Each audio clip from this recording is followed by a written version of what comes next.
নজর রাখবো পরবর্তী সংবাদে। আরো একবার ফিরে যাব বাংলাদেশের সাংসদ খুনের ঘটনাতে। কিছুক্ষণ আগে আমরা নজর রাখছিলাম সাংসদ খুনের ঘটনাতে।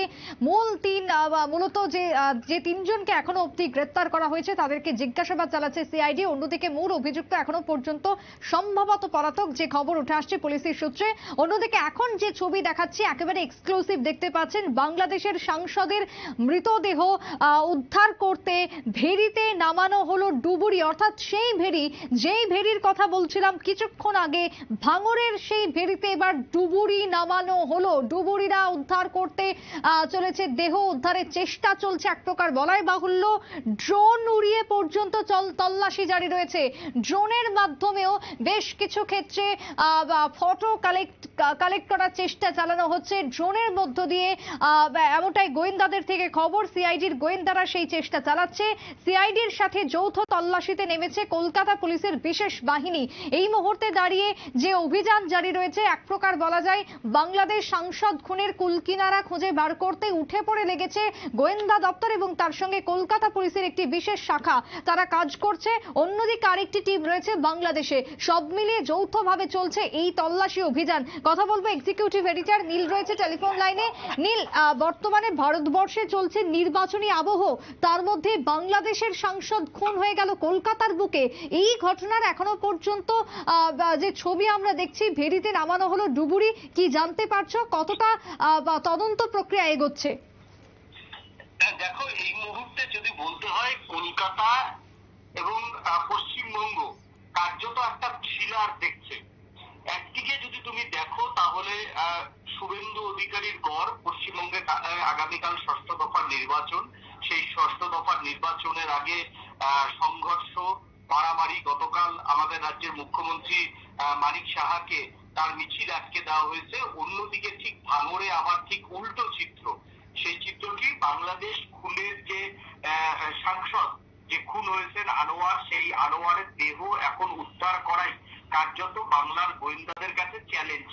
কারণ হচ্ছে, তোমাকে যে বলছিলাম আগেই, যে ভাঙড়ে যে মাছের ভেড়িতে ফেলা হয়েছে তা এক প্রকার নিশ্চিত। কারণ যে ড্রাইভারকে, ওই ক্যাব চালককে গ্রেফতার করা হয়েছে, সেই ক্যাব চালকই ইতিমধ্যে পুলিশের কাছে স্বীকার করে নিয়েছেন যে ওই ভেরিতে, যে ভেরিতে গোয়েন্দাদের ডুবুরি, কলকাতা পুলিশের বিশেষ যে ডুবুরি নেমেছে, সেই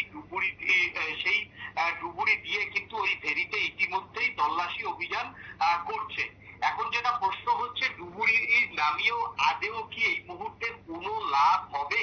কারণ যেটা এক্সপার্টরা মনে করে যে মাছের ভেরিতে, কিন্তু ওই মাছের ভেরিতে প্রচুর মাছ থাকে এবং কিছু কিছু মাছ আছে যে মাছ হচ্ছে মাংস খুব ভালো খায়, তারা মাংস খায় এবং এই সমস্ত মাছের তাড়াতাড়ি মানে বড় করার জন্য মানে বিভিন্ন যে মাংস কাটা হয় কলকাতার বিভিন্ন অঞ্চলে, তার যে উচ্ছিষ্ট অংশ সেগুলো মাছেদের খাওয়ানো হয়।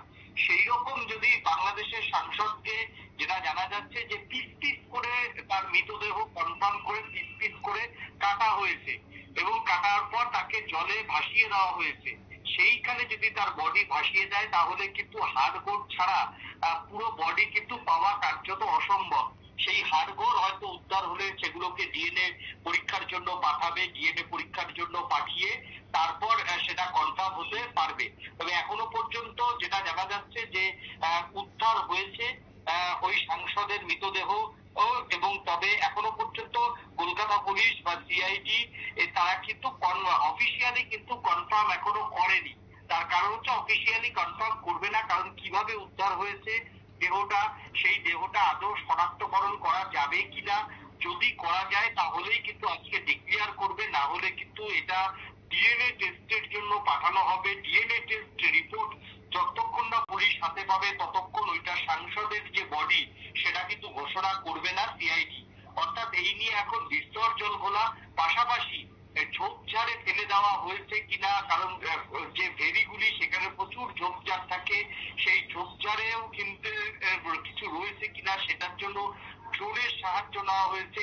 ইতিমধ্যেই ভাঙড়ের যে ভেরি অঞ্চল, সেইখানে প্রচুর ড্রোন উড়ানো হয়েছে, একাধিক ড্রোন উড়ানো হয়েছে।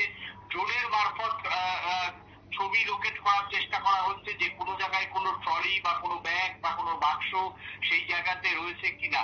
এইভাবে কিন্তু যেভাবেই হোক না কেন আগামী 2-3 দিনের মধ্যে কিন্তু সাংসদের বডি পাওয়াই কিন্তু মূল লক্ষ্য সিআইডির গোয়েন্দাদের। কারণ এই মামলায় যদি চার্জশিট দিতে হয় এবং অভিযুক্তদের শাস্তি যদি দিতে হয় তাহলে সবার প্রথম হচ্ছে বডিটাকে উদ্ধার করতে হবে। বডি যদি উদ্ধার না হয় তাহলে কিন্তু খুনের মামলা রুজু করলেও সেই মামলা কিন্তু বেশি দিন দাঁড়াবে না এবং সেই মামলার একটা সময় বডি যদি উদ্ধার না হয় তাহলে 12 বছর পর তাকে মৃত বলে ঘোষণা করা হয়। এটাই হচ্ছে ভারতের নিয়ম। সেই জায়গাতে দাঁড়িয়ে তাকে অ্যাবসকন্ডেন্ট দেখাতে হবে, অর্থাৎ তিনি ফেরার। তাকে মৃত বলে দেখিয়ে পুলিশ কোথাও বিচার করতে পারবে না বা খুনের আসামি বলতে পারবে না। এখন দেখার যে আগামী কয়েকদিনের মধ্যেই যতটা সম্ভব এই সাংসদের যে মৃতদেহ সেটা উদ্ধার করা সম্ভব হয় কিনা। না হলে যে খুনের সেকশন দিয়ে মামলা করা হয়েছে সেই খুনের সেকশনের মামলার কিন্তু পাল্টা চ্যালেঞ্জ করতে পারবে অভিযুক্তরা। তাদের অভিযুক্তদের আরো আইনি মানে দিকে কিন্তু তারা অনেক সেফ পজিশনে থাকবে। তাই বাংলার যারা এই মুহূর্তে গোয়েন্দা রয়েছেন তারা চেষ্টা করছেন তড়িঘড়ি যত দ্রুত সম্ভব এই আনোয়ারের বডি উদ্ধার করে সেটা বিদেশ দপ্তরের মারফত ঢাকাতে ফেরত পাঠানো। না হলে কিন্তু মুখ খুলবে বাংলার পুলিশের, মুখ খুলবে মমতা বন্দ্যোপাধ্যায়ের পুলিশের।